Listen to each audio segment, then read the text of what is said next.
7 தமிழ், பொறுப்பும் பொது நலமும். ஜப்பானில் சுற்றுப்பயணம் மேற்கொண்ட ஜெர்மனி பிரதமர் ஏஞ்சலா மேர்க்கல் மிட்சுபிஷி வாகன தொழிற்சாலையை பார்வையிட்டார்.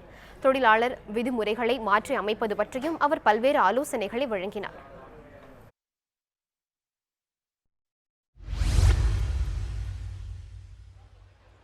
ஜெர்மனி பிரதமர் ஏஞ்சலா மெர்க்கல் அரசுமுறை பயணமாக ஜப்பான் சென்றார். பயணத்தின் இறுதி நாளான நேற்று அங்கு செயல்படும் மிட்சுபிஷி ஃபியூசா நிறுவனத்தின் ட்ரக் மற்றும் பேருந்து தயாரிக்கும் தொழிற்சாலையை அவர் பார்வையிட்டார். ஜப்பான் மற்றும் ஜெர்மனியின் கூட்டணி நிறுவனமான இதில் ஜெர்மனியின் டயமர் ஏஜி நிறுவனம் 90% பங்குகளை வைத்துள்ளது. இதில் 10% பங்குகளை மட்டுமே மிட்சுபிஷி வைத்துள்ளது. இத்தொழிற்சாலையின் அனைத்து பணிகளையும் பார்வையிட்ட மெர்க்கல் தொழிலாளர்களின் பணி பாதுகாப்பு பற்றியும் தொழிலாளர் விதிமுறைகள் பற்றியும் அலுவலரிடம் கேட்டறிந்தார். தொழிலாளர் விதிமுறைகளில் மேற்கொள்ளப்பட வேண்டிய மாற்றங்கள் பற்றியும் பல்வேறு ஆலோசனைகளையும் அவர் வழங்கினார்.